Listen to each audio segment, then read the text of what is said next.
Mexico border is one of, if not the safest city in the United States of America.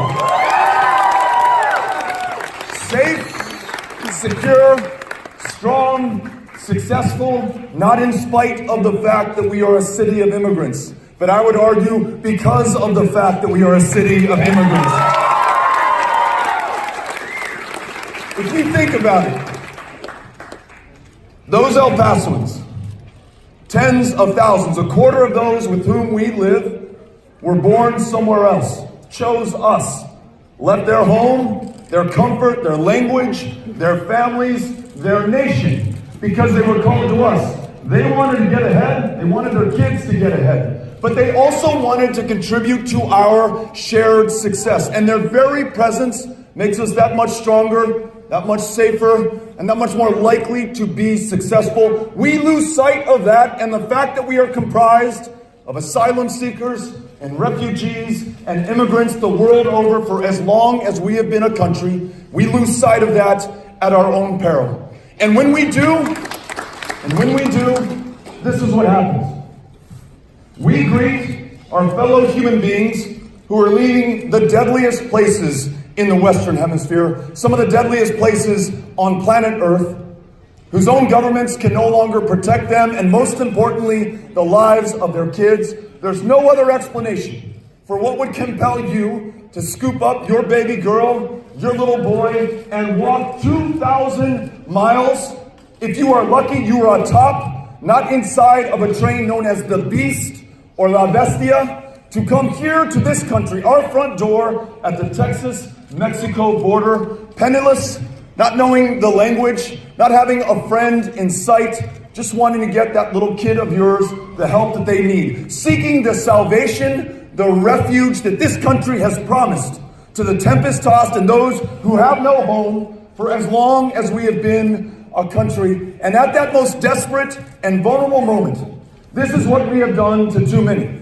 We have literally, by force, taken that child from the arms of her parent, deported that mother back to the very country from which she fled in the first place, placed that child in a cage, separated them with no hope in too many cases of ever being reunited again. And lest we think this is just owing to one man in one position, for as long as we are a democracy, and the people are the government, and the government is the people, until every single one of those children is reunited with every single one of their families, it is on all of us. It becomes our responsibility to make this right.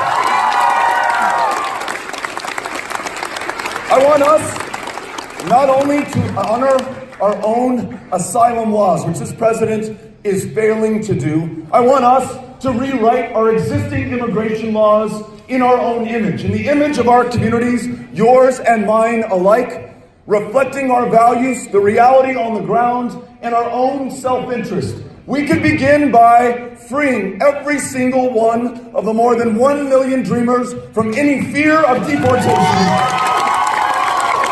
Make them U.S. citizens today so they can contribute to their maximum potential over the course of their lifetime. Do not do this at the price of their parents, the original dreamer, those who made the god-awful decision to come here in the first place because perhaps they had no other choice. They did what you and I would do in the same set of circumstances, what any human being would do in the same set of circumstances.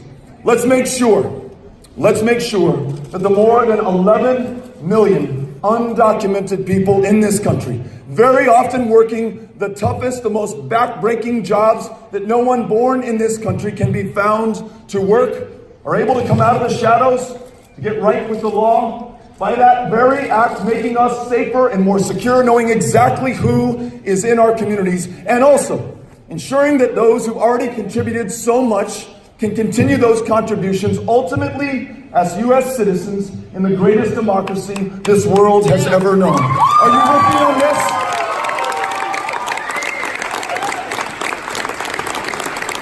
I'm excited for all of us to work together for all of us on an economy that works for everyone, not so well for the very few and not well enough for the far too many.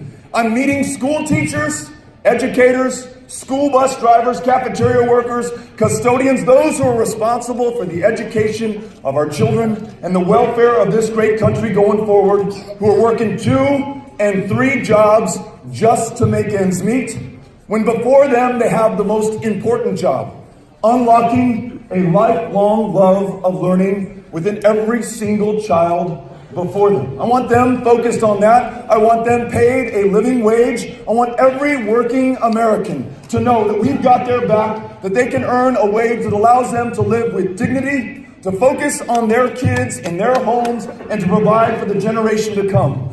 To accumulate wealth, especially in those families and in those communities, and especially communities of color that have been actively prevented from accumulating wealth from the very beginning of this country. Because, yes, we are a country of asylum seekers and refugees and immigrants, but we are also a country that brought people here in bondage and through their slave labor literally built the foundation and the wealth that we are so proud of today, and we're able to share in almost none of it. There is 10 times the wealth in white America today there is in Black America today. The ability to make a down payment on a home, to start a business, to afford to come to Keene State is out of reach for far too many of our fellow Americans. This economy has got to work for absolutely everyone.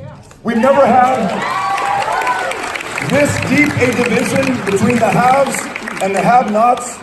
We never had this kind of income and wealth inequality unless you go all the way back to the last Gilded Age. And the progressive response that concentration of wealth, power, and privilege provoked included people like Theodore Roosevelt, who said you'll never have something approaching popular democracy if you don't have something approaching economic democracy. Every single one of us, and especially our kids, have to see a future in this country. And that future is fading for far too many, or never really was an option for too many.